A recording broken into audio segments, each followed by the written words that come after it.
হে নফসে মুতমাইন্নার দলেরা আসো আসো। আল্লাহ আপনি আমাকে আমাদের সবাইকে কবুল করে। এ কবরের যাত্রীরা, নফসে মুতমাইন্না কাকে বলে?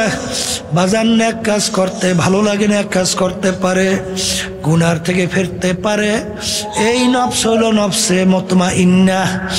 এ কবরের যাত্রীরা, কিয়ামতের ময়দানে আমার মালিক যখন ডাকবে, হে নফসে মুতমাইন্নার দলেরা আসো আসো, তোমরা আমার বান্দা বান্দিদের কাতারের ভিতরে শামিল হও, এরপর তোমরা বেহেশতের ভিতরে ঢুইকা যাও। এ কবরের যাত্রীরা, এ পর্দার আড়ালের মা বোনেরা,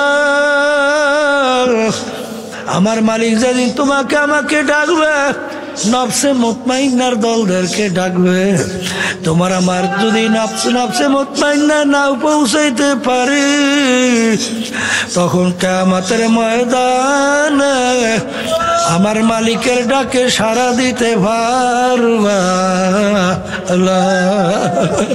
এই জন্য আমার বাজানদেরকে বলবো, পর্দালে মা বোনদেরকে বলবো, বাজান রোগ হইয়া জিহ্বা নষ্ট হইয়া যায়। বাজান ডাক্তার অনেক সময় তিতা ঔষধ দেয়, কিন্তু রুগী যদি বলে তিতা ঔষধ খাবো না, রোগ ভালো হওয়ার আশা করা যায় না। কিন্তু বাজান গুনাহ করতে করতে তোমার আমার কলবিটার রোগ হয়ে গেছে। এখন তোমার আমার নামাজ ভালো লাগে না, রোজা ভালো লাগে না, আল্লাহর হুকুম নবীর তরিকা অনুযায়ী চলতে ভালো লাগে না, গুনার কাজ ভালো লাগে, মন ওদিকে খালি ঝোঁকে। এর অর্থ হইল বাজান কলবে রোগ হয়ে গেছে। এই রোগের চিকিৎসক হলো হক্কানি উলামায়ে কেরাম। চোখের পানি ছাইরা কান্দে মালিক, আমার সমস্ত শরীর তুমি রোগ দিয়া পচাইয়া ফেলছো।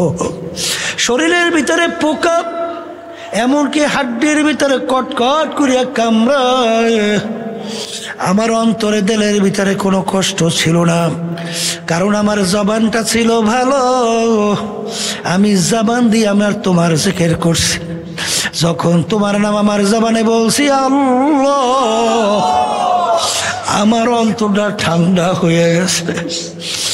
এখন মালিক তুমি আমার জিহ্বার ভিতরে পোকা লাগাইয়া দিছ।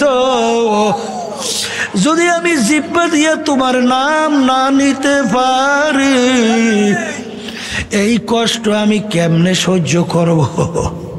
এই আফসোস করে দুই চক্ষের পানি ফেলাইয়া কান্দে। আমার মালিক তার সমস্ত রোগ ভালো করিয়া দিয়েছে। আল্লাহ রাসূল সাল্লাল্লাহু আলাইহি ওয়াসাল্লাম মায়ের পেটে থাকা অবস্থায় আল্লাহ রাব্বুল আলামিন তার আব্বাকে দুনিয়া থেকে নিয়ে গেছিল। দুনিয়াতে আসার পরে বছর 6 বয়স আল্লাহ তার আম্মাকেও দুনিয়া থেকে নিয়ে গেছে। ছোট 6 বছরের বাচ্চা, বাপ হারা মা হারা, দুনিয়ার কোনো শিক্ষক বা কোনো শিক্ষা প্রতিষ্ঠানে পড়াশোনার করার কোনো সুযোগ পায় নাই, আল্লাহ সুযোগ দেয় নাই। এই জন্য দুনিয়ার দিক থেকে আল্লাহ রসুলকে বলা হয় উম্মি। আল্লাহ রসুল সাল্লাল্লাহু আলাইহি ওয়াসাল্লাম তার নিজের দস্তখত সাইন করতে জানতেন না। প্রমাণ হিসাবে তার আঙ্গুল মোবারকের ভিতরে আংটি মোবারক ছিল, আংটি মোবারক দিয়ে সিল মারত। কারণ আল্লাহ রসুল বলছেন বুইসতু মুআল্লিমা,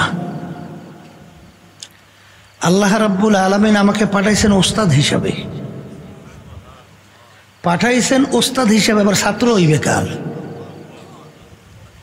তাহলে ওস্তাদ হিসেবে যে পাঠাইছেন, আল্লাহ রসুলকে শিক্ষা দিয়েছেন কে? আল্লামানি রব্বি ফা আহসানা তালিমিহি ওয়া আদ্দাবানি রব্বি ফা আহসানা তাদিবিহি।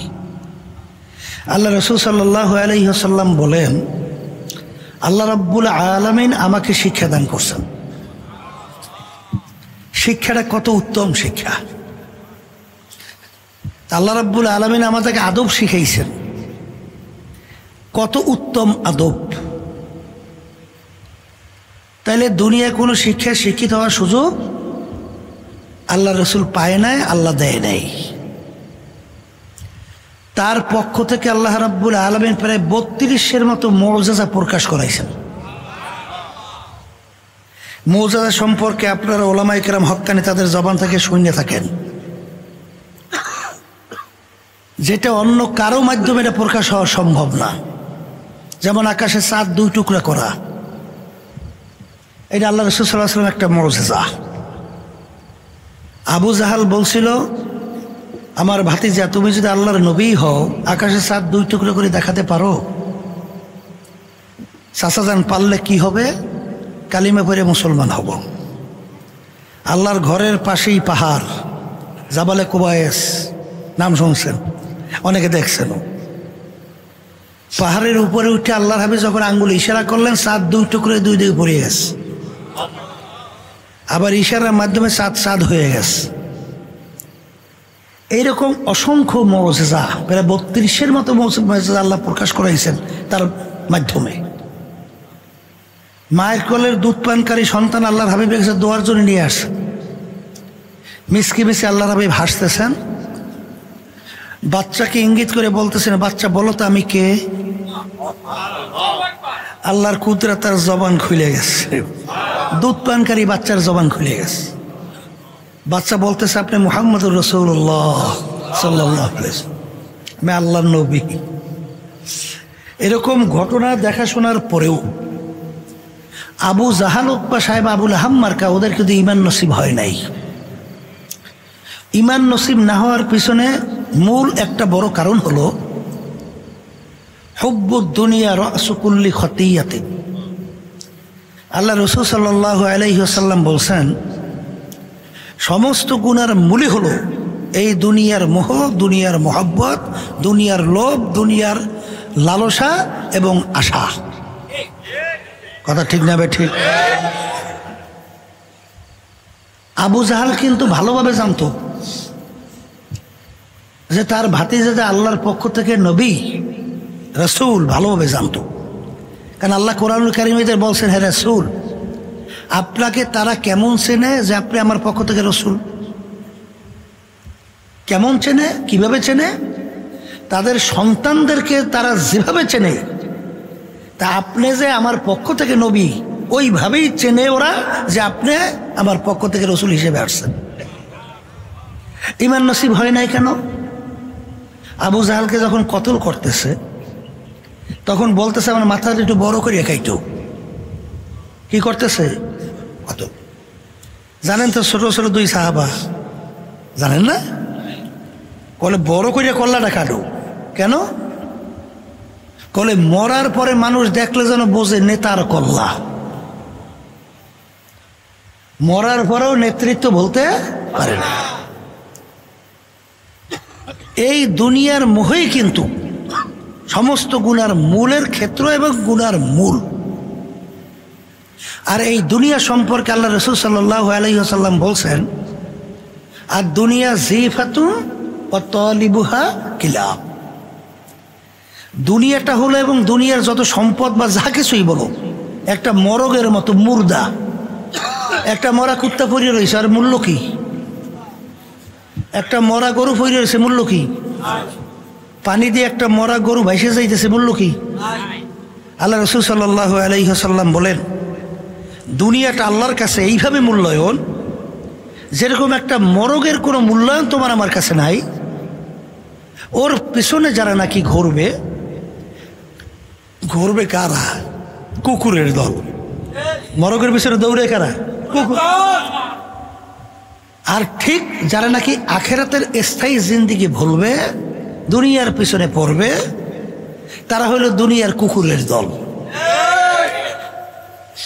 আল্লাহ রাসূল সাল্লাল্লাহু আলাইহি ওয়াসাল্লাম দুনিয়া সম্পর্কে বলছেন যে আল্লাহ রাব্বুল আলামিনের কাছে দুনিয়া এবং দুনিয়ার যত সম্পদ কাবাউদাতেন, একটা মশা বা মাছির পাকনার যে মূল্য, সে মূল্য আল্লাহর কাছে নাই। কিন্তু আপনার আমার কাছে তো দুনিয়ার সম্পদের অনেক মূল্য। কথা ঠিক কিনা? এই আল্লাহর বান্দারা, আল্লাহ রাসূল সাল্লাল্লাহু আলাইহি ওয়াসাল্লাম সাহাবায়ে কেরামদের কাছে দুনিয়ার মূল্যটা কেমন ছিল, ওলামায়ে কেরামদের জবান থেকে আপনারা শোনেন। শোনেন না? কি শোনেন না? শোনেন না? শোনেন তো। আল্লাহ রাসূল সাল্লাল্লাহু আলাইহি ওয়াসাল্লামকে কাফেররা পরামর্শ করিয়া 3টা প্রস্তাব নিয়ে গেছিল আরবের নেতা বানাই দেবে, বর্তমানে মেম্বার চেয়ারম্যান এমপি হওয়ার জন্যে। কি মানুষ মাইরাও খুন কইরাও তারপর অসুস্থ নাই, কথা কন না। এই ক্ষমতার জন্যে, ঠিক না? আজকে বাংলাদেশে ক্ষমতার জন্য দেখছেন, ক্ষমতায় যাওয়ার পরে যারা বিরোধী দল থাকবে হ্যাঁ মাইরা ধ্বংস কইরা জেলে দিয়া শেষ কইরা, এরপরও শ্বাস করতে পারে কিনা আবার শ্বাস একটু পরীক্ষা করিয়া দেখা, এরপরও কয়েকটা ভাড়া দেয়। কি জোরে বলে কথা, ঠিক আছে? মানে ক্ষমতার জন্যই তো, কথা বলে না কেন? কিসের জন্যে? আল্লাহ রাসূল সাল্লাল্লাহু আলাইহি ওয়াসাল্লামের কাছে প্রস্তাব নিয়ে গেছে, মুহাম্মদ তুমি কি চাও? তুমি এক আল্লাহর উপরে ঈমান আনার দাওয়াত দাও, এটা আমাদের জন্য কোনো সমস্যা নাই, কিন্তু আমাদের কার্যক্রমের বিরুদ্ধে আমাদের বাপ দাদা বংশের যে কার্যক্রম আছে, আমাদের মূর্তি সহ বিভিন্ন কায়দায় যে আমাদের কার্যক্রমের যে পূজা আশ্রয়ের ব্যাপার আছে, এই ব্যাপারে তুমি কিছু উল্টে পুল্টে বলতে পারবে, এর বিরুদ্ধে বলতে পারবে না। যদি এতটুকু করতে পারো তাহলে আমরা সিদ্ধান্ত নিয়ে আসছি আমরা তোমাকে আরবের নেতা বানাবো। কারণ কি, একটা নেতৃত্ব দিতে হলে যে গুণ, তাম দুনিয়ার ইতিহাসে সেই গুণের অধিকারী আল্লাহ রসুলের সামনে দ্বিতীয় আর কোনো মানুষ দুনিয়াতে জন্ম হয় নাই। এটা আমি বলছি শুধু না, বিজাতিরাও স্বীকার করে। অক্সফোর্ড বিশ্ববিদ্যালয় নাম শুনছেন? তাম দুনিয়ার ভিতরে শিক্ষা প্রতিষ্ঠান হিসাবে দুনিয়ামুখী শিক্ষা প্রতিষ্ঠান অক্সফোর্ড বিশ্ববিদ্যালয় উল্লেখযোগ্য। সেই প্রতিষ্ঠানটা কিন্তু মুসলমান প্রতিষ্ঠিত করে নাই, বিজাতিরা। সেই প্রতিষ্ঠান যারা প্রতিষ্ঠিত করছে তারা দুনিয়া সৃষ্টির পর থেকে যেই সময় তারা রিসার্চ করছে, প্রায় দুনিয়া সৃষ্টির 100 মনীষীর নাম তারা একটা বই আকারে লিপিবদ্ধ করছে, দ্য 100। সে বইয়ের ভিতরে প্রথম নাম নিয়ে আসতে বাধ্য হয়েছে, তার নাম হলো মুহাম্মদুর রাসূলুল্লাহ সাল্লাল্লাহু আলাইহি ওয়াসাল্লাম। এর তো আমরা আনি নেই, তারা আনছে। এর অর্থ কি, সেই লোকের গুণের কোনো শেষ নাই। কথা ঠিক নেবে? ঠিক। এখনো অক্সফোর্ড বিশ্ববিদ্যালয়ের মূল ফটকের মধ্যে পরিষ্কারভাবে লেখা আছে, সর্বযুগের সর্বশ্রেষ্ঠ আইন প্রণেতা, তার নাম হলো মুহাম্মদুর রাসূলুল্লাহ সাল্লাল্লাহু আলাইহি ওয়াসাল্লাম। আমরা লেখছি না, বেজেতেই লেখছে। এই কথার মাধ্যমে মূলত বোঝাতে চাই, যেই গুণ সমাজ পরিচালনার জন্য দরকার, আল আমিন, সত্যবাদী, এই উপাধিটিকে আমরা দেশি না বিজেতিরা দেশে? বলেন বলেন। এই হাদিস বয়ান করার ব্যাপারে একটা শর্ত আছে, আদালত। কি শর্ত আছে? আদালত বোঝেন তো? ইনসাফ। আল্লাহ রাসূল সাল্লাল্লাহু আলাইহি ওয়াসাল্লাম মায়ের পেট থেকে পড়ার থেকেই তারা ইনসাফটা কেমন ছিল শোনেন না ইতিহাস? এই হালিমা সাদিয়া দাইমা দুধ পান করতেন, তিনি একটা মায়ের দুধ পান করতেন, দুধ মায়ের, আর একটা দুধ তাকে জোর করে মুখে দিলেও সে পান করতেন না। কারণ কি? সে জানে আমার দুধ ভাই আছে, আমি যদি দোনো দুধ পান করি আমার ভাই খাবে কি, আমার ভাই কি খাবে? আর বর্তমানে সব মরিয়া সাপ হোক, আমার হইলেই হয়। আসতে দেখেন না বাংলাদেশে বর্তমানে পরিস্থিতি কি? যারা সমাজের নেতৃত্ব দেয়, কত বড় এক একটা ডাকাইত আর কত বড় চোর। প্রেসিডেন্ট এই আব্দুল হামিদ সাহেব, সে যখন প্রেসিডেন্ট ছিল, এই প্রেসিডেন্ট আগে, তা আমাদেরকে দাওয়াত করছিল সংলাপ, আমিও গেছিলাম।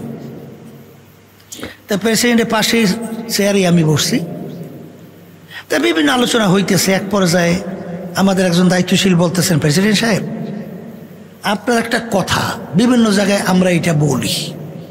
কি কথা? কারণ আপনি বলছিলেন বাংলাদেশে প্রতি বছর যে দুর্নীতি হয়, দুর্নীতি বুঝেন তো, যেই সম্পদ বা যেই টাকা চুরি হয়, এই দুর্নীতি বা এই চুরির টাকা দিয়ে পদ্মার মতো একটা সেতু প্রতি বছর তৈরি করা যায়। এই কথাটা বলছে কিনা? প্রেসিডেন্ট। আচ্ছা, বলার পরে সে বলতেছে আমি একটার কথা বলি না, আমি বলছি দুইটা। আজকে বড় বড় নেতৃত্ব দিয়েছে, এখন শোনেন না বাংলাদেশের প্রশাসনের প্রধান এখন কিভাবে মানুষের সম্পদ আত্মসাৎ করছে, কিভাবে জুলুম করছে, কিভাবে দুর্নীতি করছে, কিভাবে অত্যাচার করছে মানুষের উপর। সব বড় মেয়ে এখন গোবর ফাঁক, কথা কয় না। তাহলে যেই কথা বলতে চাইছিলাম, তার ভিতরে আদালত আল্লাহ রাব্বুল আলামিন জন্ম থেকে আল্লাহ সৃষ্টি করছেন দাইমার দুধ মা। একটা দুধ পান করতেন, আর একটা দুধ জোর করে তার মুখে ঢুকে পান করাইতে পারতেন না, কারণ আমার দুধ ভাই আছে, কথা বলে না।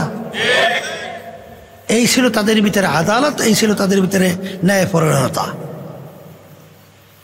এরপরে আপনারা জানেন যে তার গুণের কোনো আলোচনা করে শেষ করা কোনোদিন সম্ভব না, কোনোদিন সম্ভব। তাই সম্ভব না হইলে সে আল্লাহ রাসূল সাল্লাল্লাহু আলাইহি ওয়াসাল্লামের কাছে প্রস্তাব নিয়ে গেছে, রাজা বানাইয়ে দেব। 2, সবচেয়ে বড় ধনী বানাইয়ে দেব। 3, সবচেয়ে সুন্দরী মেয়ে তোমার জন্য বিবাহের ব্যবস্থা করব। এই 3টার জন্যই তো মানুষ পাগল, আসতে কয় এই 3টার জন্যই তো মূল। আচ্ছা, এই 3টার ব্যাপারে যখন প্রস্তাব আসছে, শর্ত কি ছিল? এক, আল্লাহর উপরে ঈমান আনার দাওয়াত দেও, কোনো সমস্যা নাই, কিন্তু আমাদের কার্যক্রমের বিরুদ্ধে কিছু বলা যাবে না। কিন্তু আমলুবিল মারুফ নাহি আনিল মুনকার, সৎ কাজের আদেশ, অসৎ কাজের নিষেধ। বর্তমানে কিন্তু এক শ্রেণী আমরা আছি, শুধু সৎ কাজের আদেশের ব্যাপারে খুব পটু, কিন্তু অসৎ কাজের নিষেধের ব্যাপারে ওই সময় আর মুখও চলে না, কথাও চলে না। সমস্যা আছে তো, ওইটা কইতে গেলে তখন তো তার বিভিন্ন ধরনের দুনিয়ামুখী যে উদ্দেশ্য, ওইটা সমস্যা হয়। এক কথায় বলছেন তো, অত দরকার নাই। তারই প্রশংসা ফাসিকদের এমনভাবে করা শুরু করে, মনে হয় যেন এখন আসমান থেকে আল্লাহর ওলি নতুন নাজিল হইছে, না জানি ফেরেশতা আসছে। কি কথা কয় টাকা, গুণের শেষ নাই, ওরে গুণ, কথা ঠিক না বেঠি? ওই হাদিসের ভিতরে আল্লাহ রাসূল সাল্লাল্লাহু আলাইহি ওয়াসাল্লাম বলেন, যখন ফাসিকদের প্রশংসা করা হয় আল্লাহর আরশ থর থর করে কাঁপতে থাকে। কথা বোঝেন কিছু? তাই আল্লাহ রাসূল সাল্লাল্লাহু আলাইহি ওয়াসাল্লামের কাছে 3 প্রস্তাব নিয়ে গেছেন। আল্লাহ রাসূল সাল্লাল্লাহু আলাইহি ওয়াসাল্লাম সেই প্রস্তাব মানছে, শুনছে, মানেও নাই, শুনেও নাই। বরঞ্চ কি বলছিল কাফেরেরা, শোন, তোরা আমাকে ধনী বানাবি, আরবের নেতা বানাবি, আর অমুক টমুক সমুক অনেক কিছু করবি, অসম্ভব একটা জিনিস আকাশের চন্দ্র সূর্য যদি আমার 2 হাতে দাও, যেটা অসম্ভব, সম্ভব করে যদি দেখাইতে পারো, তারপরেও শুনে রাখ, আমি এক আল্লাহর উপরে ঈমান আনার দাওয়াত এবং তোদের অন্যায়ের বিরুদ্ধে আমি বলতেই থাকবো। এক পর্যায়ে আল্লাহ রাসূল সাল্লাল্লাহু আলাইহি ওয়াসাল্লাম তার জন্মভূমি মক্কা শরীফ থাকতে পারছে? হ্যাঁ, নেতা তো দূরের কথা, সম্পদ তো দূরের কথা, সব সাইরা রাত্রের অন্ধকারে দেশ সাইরা মদিনা শরীফ রওনা করছে, হিজরত। কথা ঠিক না ঠিক? আর শোনেন না গজল গায় যে হিজরতে আল্লাহ রসুল মক্কা জমি সাইরা যায়, আর জন্মভূমির মায়া নবী ফিরা ফিরা চায়। এই যে আল্লাহ রসুল সাল্লাল্লাহু আলাইহি ওয়াসাল্লাম, আল্লাহ রাব্বুল আলামিন তাকে দুনিয়াতে পাঠাইছেন। এই পাঠাবার পরে মানুষ এবং সমস্ত মাখলুকাতের শান্তির দূত হিসাবে আল্লাহ মানুষ সৃষ্টি করছেন। যেই ইঞ্জিনিয়ার ইঞ্জিন তৈরি করে, ওই ইঞ্জিনিয়ার সম্পর্কে ওই ইঞ্জিনিয়ার ভালো জানে। যে ইঞ্জিনিয়ার কোন পাইপে তৈল ঢুকানো লাগবে, কোন পাইপে মোবিল ঢুকানো লাগবে, ও যদি কেউ চালায় কি করিয়া তৈলের মোবিল ঢুকায় আর মোবিলের পাইপের ভিতরে তৈল ঢুকায়, মেশিন ভালো চলে? হ্যাঁ, মেশিন বাস্ট হয়, বাস্ট ধ্বংস হয়ে যায়। তাই মানুষ বানাইছেন আল্লাহ, সমস্ত মাখলুকাত সৃষ্টি করছেন কে? আল্লাহ। কোন নীতি আদর্শ অনুযায়ী মানুষ দুনিয়াতে চললে দুনিয়াতে শান্তি পাবে, আখিরাতে মুক্তি পাবে, এইটা কি আল্লাহ ভালো জানে, আপনারাই ভালো জানি। এই জন্য আমার বাজানদেরকে বলবো, ইসলাম শব্দের অর্থই হলো শান্তি। ইসলাম শব্দের অর্থ কি? শান্তি। কিন্তু অনেক মুসলমান আমার মা বোনেরা, অনেক আমার মুসলমান পুরুষ সন্তানেরা এই আজকে তারা ইসলামী নীতি আদর্শ পছন্দ করে না। এই ইসলামের কালচার তাদের কাছে ভালো লাগে না, ঠিক না? ইসলাম আসছে শান্তির জন্যে, ইসলাম শব্দের অর্থ শান্তি। তাহলে তোমার কাছে শান্তিটা ভালো লাগবে না কেন? তাহলে বুঝতে হবে, যারা ইসলাম সম্পর্কে আমাদের অনেক মুসলমান সন্তানদের কাছে এমনভাবে উপস্থাপন করছে, গ্রামে একটা প্রবাদ বাক্য আছে যে চুন সাদা, দইও কি সাদা। এখন একজনে চুন খেয়েছে, খাওয়ার পরে তো মুখের চামড়া পড়ছে, পুইরে এখন দধি দেখছে, তাও তো দেখে সাদা। এখন দধি দেখে স্যাপড়া খাই উঠছে। আমরা বরিশালের কই স্যাপড়া, আমরা কি বুঝুন তো, মানে আচমকে উঠছে, ঠিক না? কারণ কি? চুনও সাদা, দধিও সাদা। চুন খাওয়ার পর মুখ পুড়িয়ে গেছে, এখন দধি থেকে মুখ পুড়ে, এখন দধি থেকে ভয় পাইছে। তাই ইসলাম আসছে শান্তির জন্য, অর্থও শান্তি। তো ইসলাম দেখতে মুসলমান ভয় পাইবে কেন? কারণটা কি? তাহলে বুঝতে হবে, ইসলামকে এমনভাবে বিতর্কিত করিয়া মিথ্যাচার বিভিন্ন কায়দায় আপনারা আমার কাছে উপস্থাপন করছে, ইসলামের কথা শুনলে মুসলমান পর্যন্ত ভয় পায়। যেটা বলেন কথা ঠিক কিনা? কলে কি একটা সহজ বাবা সুন্দরভাবে কয়, কি কয় জানে? এই বেটা ইসলামের এত বড় কঠিন নিয়ম নীতি, চুরি করলে হাত কেটে দেয়, চুরি করলে হাত কেটে দেয়। ওরে সর্বনাশ! তেমন বাংলাদেশ দিয়ে এই ফেল হয়, হেলে হাত থাকবে না দিমোডেও, সবই শেষ। কিন্তু ইসলাম কি জিনিস এটা বোঝা লাগবে। ইসলাম কিন্তু সব চোরের হাত কাটার নির্দেশ ইসলাম দেয় নাই। চোর দুই প্রকার, একটা হলো অভাবী চোর, আর একটা হলো স্বভাবী চোর। বলেন কয় প্রকার? বলেন একটা হলো অভাবী, আর একটা স্বভাবী। এই অভাবী চোর কোনটা? একটা লোক কোনো ঘরের ভিতরে খানা নাই, কোনো খানা জোগাড় করার মতো কোনো অর্থ ওইভাবে কি নাই, সমর্থ নাই, বাচ্চা কাচ্চা পেটের কোথায় মরে মরে পালা, নিজের রুহুটা বের হয় পালা। শরীয়তের নিয়ম কি? রুহু বাঁচাইতে যাইয়ে মরে গোস্ত খাওয়া যায় আছে নাই?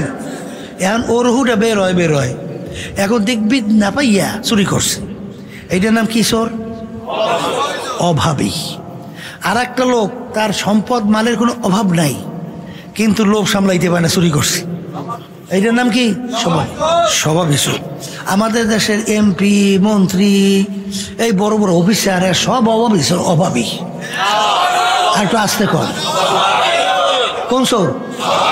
স্বভাবী চোর না? ইসলাম বলতেছে অভাবী চোরের হাত কাটার নির্দেশ ইসলামে নাই। অভাবী চোরের হাত কাটার নির্দেশ ইসলামে নাই, কিন্তু ইসলাম বলছে স্বভাবী চোরের হাত কাটিয়ে দাও।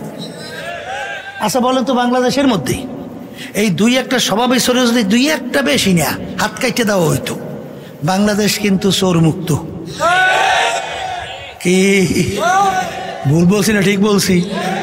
দেখেন সৌদি আরবের কথা শুনছি, ওখানে বলে ওই এই দুই একটা নিয়ম বলে বাস্তবায়নের ক্ষেত্র আছে না। আচ্ছা এক যুগের মধ্যে তালাশ করে দেখেন তো একটা চোর ধরা পড়ছে কিনা, দুই এক যুগ তালাশ করেন, একটা হাত কাটা গেছে এবং দুই চার যুগের ভিতরে সংসার কেউ।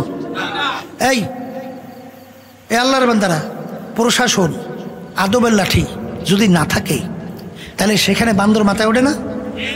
আসতে কয় বান্দর খুব মাথায় ওঠে না। এই জন্য হাদিসের ভিতরে আদবের লাঠি উঠে রাখা লাগবে। আদবের লাঠি থাকবে তো, না থাকবে না? এই জন্য আমার বাজানদেরকে বলবো, পর্দারে মা বোনরা তারা শুনতেছে, ইসলাম বোঝা লাগবে। ইসলামের ভিতরে কিন্তু অশান্তি নেই, সবই শান্তি। সবই কি শান্তি, যেদিকে তাকাইবেন শান্তি। কি কথা ঠিক কিনে বাড়ি? এই যারা নাকি দুনিয়ামুখী, হুব্বুদ দুনিয়া রাসুকুল্লি খতিয়াতি, আসলে মনের দিক থেকে শান্তি একটারও আছে। হ্যাঁ, অনেক বড় লোকের খবর কিন্তু আমাদের জানা আছে মেয়া।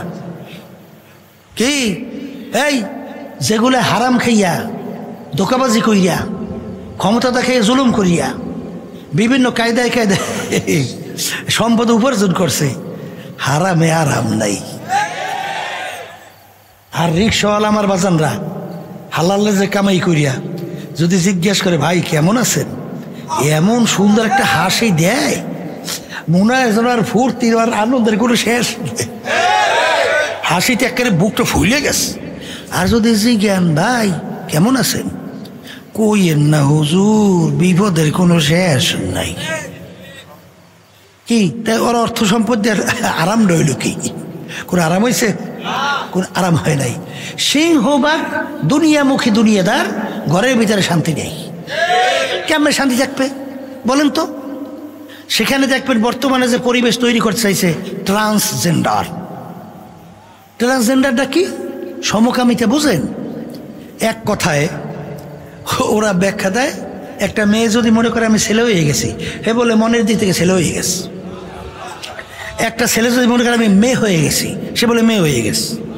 এখন একটা মেয়ে মনে করছে আমি ছেলে, এখন ছেলে হিসেবে সে আর একটা ছেলের কাঁধে হাত দিয়ে হাঁটে। কথা বোঝেন নাই? অবাধ যৌনচার, অর্থাৎ পশু পশু। কথা বোঝেন না? বোঝেন নাই? শোনেন নাই? ওই বিভিন্ন এই পশুর দেশ, সেখানে আইন পাশ করছে সমকামিতা। বুঝেন? বেড়ায় বেড়ায় বলে বিয়ে, আর বলে মহিলায় মহিলায় বলে বিয়ে। এও শুনছেন জীবনে? এর মধ্যে কোনো শান্তি না অশান্তি? এটা জোরে কন, জোরে কন। আল্লাহ রাব্বুল আলামিন কোরআন কারীমে যে বলছেন উলাইকা কাল আনআম বাল হুম আদাল, এক শ্রেণী মানুষ চতুষ্পায় জানোয়ারের মতো। এরপরে আল্লাহ বলতেছেন এর চেয়েও খারাপ, এর চেয়েও খারাপ, চতুষ্পায় জানোয়ারের মতো। এই কথাটা অনেকে আমরা বুঝছেও হয়তো বা বুঝিনি। কি কথা ঠিক না বেঠিক? আমরা এলাকার ভিতরে বলদ গরু আছে না, এই বলদ কুত্তে আছে না, বেটা বেটা বেটা কুত্তে আছে না, মহিলা কুত্তা, আবার মহিলা বেটা কুত্তা, আবার মহিলা গরু তো আছে, বেটা গরু তো আছে। আচ্ছা বেটা বেটা গরু মেলামেশা করে দেখছেন কোথায়? আসতে কয় শুনছেন? একটা বেটা বেটা কুত্তা মেলামেশা করে দেখছেন কই? দেখেন নাই না? তাইলে যেইটা ওই 4 পাওয়ালা জানোয়ার ও যেটা পারে নাই, ওই 2 পাওয়ালা জানোয়ার ওইটা পারে। আসতে কয়। এই জন্য আল্লাহ বলতে আছেন বাল হুমা বল, এক শ্রেণী মানুষ চতুর্থ জানোয়ারের চেয়েও খারাপ। এক শ্রেণীতে মনে করে আমি খুব টাকার মালিক হয়েছি, আমি খুব সম্পদের মালিক হয়েছি, বিল্ডিং এ একটার পর একটা 10টা উঠাইছি। মানুষ হয়েছেন কিনা একদিনও চিন্তা করছেন? মানুষ কাকে বলে? টাকা পয়সা সম্পদের নাম মানুষ? মেম্বার চেয়ারম্যান হওয়ার নাম মানুষ? আসতে কয় এর নাম মানুষ? হ্যাঁ, এই জন্য আমার বাজানদেরকে বলবো, পর্দালে মা বোনদেরকে বলবো, শোনেন, যারা নাকি দুনিয়ার ক্ষণস্থায়ী কয়েকদিন জিন্দিগি, তাও আবার আর দুনিয়া দারুল মেহনে অলবালা, দুনিয়াটার বালা মুসিবতের জায়গা, কষ্ট ক্লেশের জায়গা। এখানে কেউ যদি আরাম চায় নির্ভেজাল কেউ কোনোদিন পায় না, পাবে না। কথা ঠিক কিনা? আজ পর্যন্ত একটা লোক দুনিয়া বের করতে পারবেন না যে বলতে পারবে আমি পূর্ণ 100% সব শান্তির মধ্যে আছি। পারবে? আছে? নাই, নাই, পারবে না, কোনোদিন হয় না, হবে না। এই জন্য আমার বাজানদেরকে বলবো যে দুনিয়া কিন্তু ক্ষণস্থায়ী, আখিরাত কিন্তু স্থায়ী। আর কোরআনুল কারীম কিন্তু সত্য, নবীও কিন্তু সত্য। আসতে কয় কি? যদি সত্যই হয় তাহলে দুনিয়া যদি ক্ষণস্থায়ী হয়, আখিরাত যদি স্থায়ী হয়, তাহলে এই দুনিয়া থাকা অবস্থায় আমাদের স্থায়ী জিন্দেগি আখিরাতের সম্বল সম্পদ কামাই করার পরে এখান থেকে রওনা করতে হবে। কারণ দুনিয়া থাকা অবস্থা আজকে মাহফিলে আসছেন, আল্লাহ কবুল করে লক্ষ লক্ষ নেকি আমল নামায় জমা হবে। কিন্তু কবরে যাওয়ার পরে হাজার হাজার বার কোরআনুল কারীম খতম করবেন, কয় নাকি আমল নামায় জমা হবে? একটা যেরকম হবে হবে হবে। তা যদি নাই হয়, বুঝের জন্যে আমি আমার বাজানদেরকে বলবো, পর্দালায় মা বোনরা যারা শুনতেছেন, আর বুঝবে কারা? যারা মানুষ। কিন্তু আবু জাহাল উতবা সাহেব আবুল হাম্মার ঘরে কিন্তু বুঝবেও না এবং সেই অনুযায়ী চলবেও না। আর যারা মানুষ বুঝবেও, সে অনুযায়ী চলবেও। কথা ঠিক? কোরআনুল কারীম তাম দুনিয়ার ভিতরে একটাই, যার ভিতরে শুরুতে লেখা আছে ভুল নাই, সন্দেহ নাই। যারা মানুষ তারা চিন্তা করবে দুনিয়ার কোনো লেখক, কোনো বই, কোনো পুস্তিকা, কোনো কিতাব আজ পর্যন্ত কেউ লিখতে পারে নাই আমার কিতাবে বইতে কোনো ভুল নাই। বরঞ্চ সব লেখক লেখে, ভূমিকায় দেখবেন ভুল হলে জানাবেন, পরবর্তী সংস্করণে সংশোধন। নাই ভুল বলছি? তাই যদি তাই হয়, কোরআনুল কারীম নাযিল হয়েছে আল্লাহ রসুলের উপরে উম্মি 30 পারা, তার শুরুতে লেখা আছে যালিকাল কিতাব লা রাইবা ফীহ। তাই কোরআনুল কারীম কি সত্য? যত বৈজ্ঞানিকরা কোরআনুল কারীম এখনো রিসার্চ করে, যারা সত্য তালাশ করে, তারা কিন্তু কালিমা পড়ে মুসলমান হয়ে যায়। কিছুদিন আগে আমেরিকার এক খ্রিস্টানদের পাদ্রী, ধর্মযাজক, খ্রিস্টানদের, সে কিছুদিন আগে কালিমা পড়ে মুসলমান হয়ে গেছে। সে মন্তব্য করে বলছিল, এতদিন পরে আমার নিজের ঘরে আমি ফিরে আসছি। যত আলোচনা করবেন দেখবেন, যত পণ্ডিত, যত জ্ঞানী, যত বিজ্ঞ এবং যত দার্শনিক, যত বৈজ্ঞানিক যখনই সঠিক নিয়ে তালাশ করে, তারা কলেমা পড়ে মুসলমান হয়ে যায়। যারা বলেন কথা ঠিক না ভাই? ঠিক। এখন কোরআনুল কারীম সত্য, নবী সত্য, তা যদি সত্যই হয়, আমি সেই সত্য কালামের ভিতর থেকে প্রথমে আপনাদের সামনে যে আয়াত শরীফ তেলাওয়াত করছি, ওই আয়াতের ভিতরে আল্লাহ রাব্বুল আলামিন বলতেছেন,